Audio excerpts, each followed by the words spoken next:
qui est annoncé au son du trombone.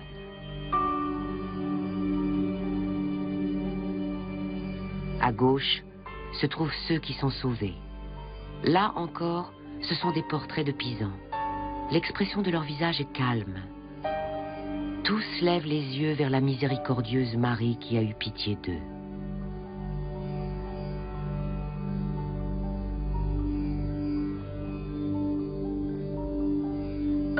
Leur attitude est détendue, leur visage clair et soigné. Ils expriment une profonde gratitude et attestent la victoire du bien sur le mal.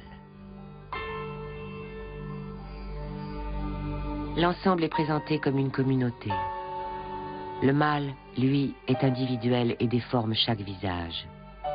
Les bons citoyens de la ville qui se sont soumis au jugement dernier n'ont pas été condamnés, mais épargnés par Jésus.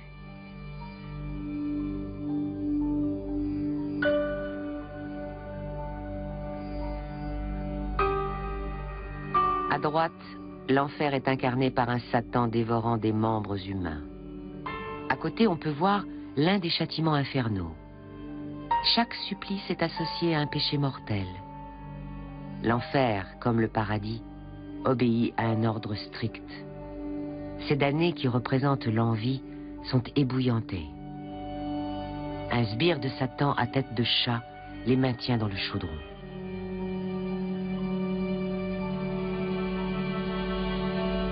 Deux autres personnages attachés et hurlants incarnent le péché de gourmandise.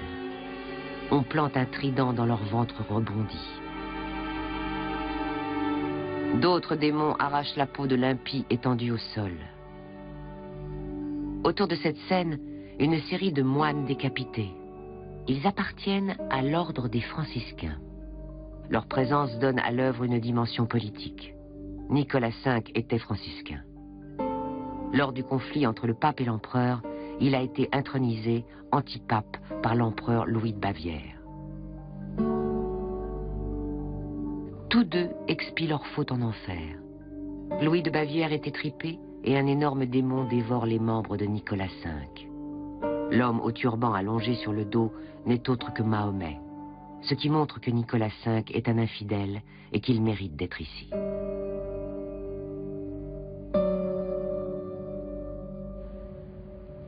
Cette mise en scène dramatique devait inciter chacun à bien agir et à orienter sa vie en attente du jugement dernier. La pierre tombale d'un Pisan, visiblement riche et influent, est encastrée dans le sol. A-t-il pu sauver son âme? Il s'agit de Pietro di Maestro di Antonio di Santo Pietro, juriste et professeur universitaire. Sa situation est figée depuis 1429. Et selon la croyance, le combat pour son âme pouvait durer longtemps avant de trouver une issue. C'est pourquoi les proches se rassemblaient des journées entières au Campo Santo.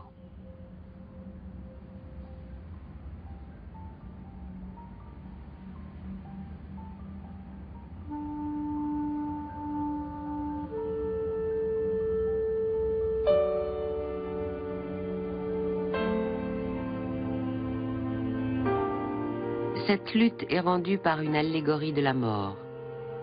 Les âmes sont extirpées de la bouche des défunts, elles ont la forme de nourrissons. Le combat entre les serviteurs de Satan et les anges commence aussitôt après. L'époque se représente ce combat comme étant entièrement ouvert. Le mal est puissant, comme le montre cette fresque. Il peut même vaincre les anges si le défunt ne les a pas aidés du temps de son vivant.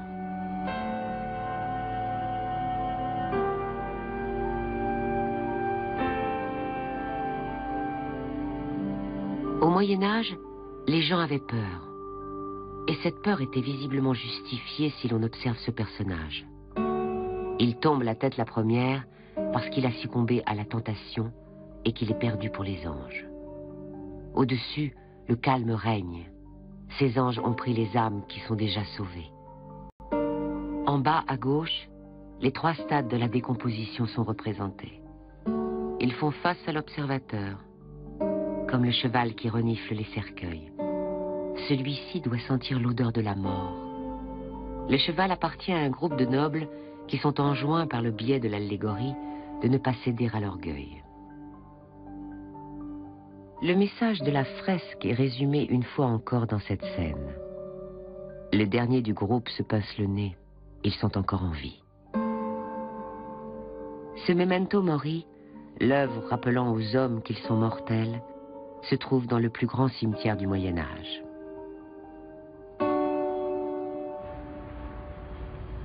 Pour comprendre comment l'imagerie a évolué jusqu'à la fin du Moyen Âge, il convient de traverser à nouveau les Alpes, jusqu'en Bourgogne.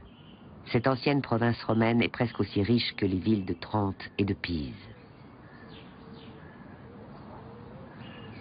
Le saint auquel cette cathédrale est dédiée, c'est Saint Lazare, qui a été ressuscité par Jésus, le frère de Marthe et de Marie, et qui ensuite a suivi Jésus tel que le racontent les évangiles. Et donc, c'est celui qui est un des premiers témoins de ce qui, pour tout chrétien, se passera à la fin des temps, c'est-à-dire la résurrection des morts. Et donc, Autun est un lieu qui, à la fois par son patronyme et en même temps par sa configuration architecturale et esthétique, veut apporter la preuve sensible que la mort a été vaincue. La cathédrale Saint-Lazare d'Autun est une basilique à 3 nefs. Sa construction commence en 1120 et n'est toujours pas achevée en 1130, quand elle est consacrée par le pape Innocent II. Le tympan, c'est-à-dire l'espace situé au-dessus du portail ouest, présente une scène du jugement dernier taillée dans la pierre par Gislebertus, sans doute le sculpteur le plus doué de son temps.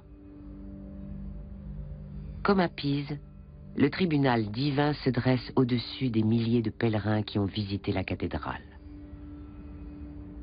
Au centre du pilier, le Christ pèse les âmes. À ses côtés, l'archange Michel et Marie. Gislebertus a signé son œuvre de son nom, ce qui est inhabituel à l'époque. Son œuvre, à l'atmosphère intense, revêt autant une dimension diabolique qu'une dimension céleste.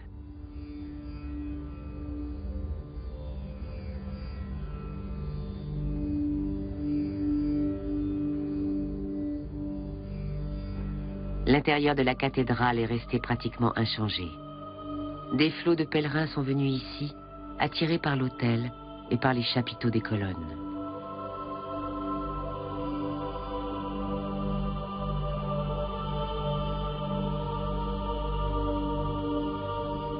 Ces sculptures sont d'une force implacable.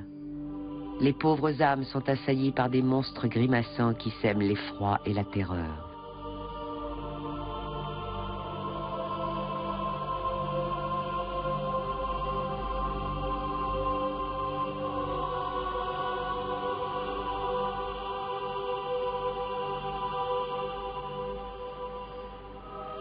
Cet ensemble sculptural délivre un message.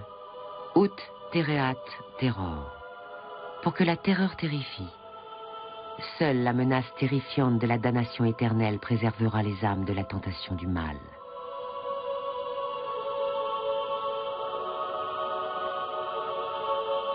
Au bout de l'allée du portail est par lequel les pèlerins entraient ou sortaient, le message est encore plus clair que la vision des démons.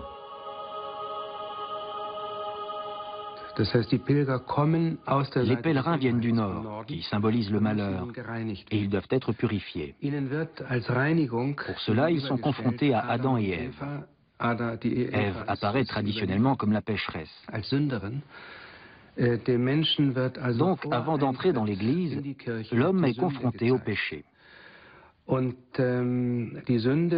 le péché de la tentatrice, avec la pomme, est traité de telle manière que l'on comprend que, pour les artistes, il n'y avait rien de plus attirant que de représenter le péché.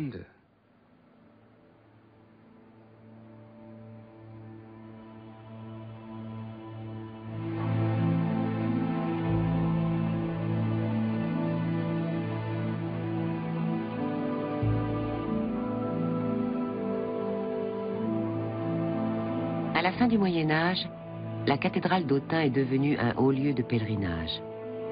Elle est vouée au mouvement de masse du christianisme, régi par la peur de l'au-delà. Ironie de l'histoire, Une mosaïque de l'Antiquité païenne, retrouvée ici, est exposée en face de la cathédrale. La devise de l'épicurien en est la parfaite antithèse. Il est certain qu'une seconde vie n'est pas possible.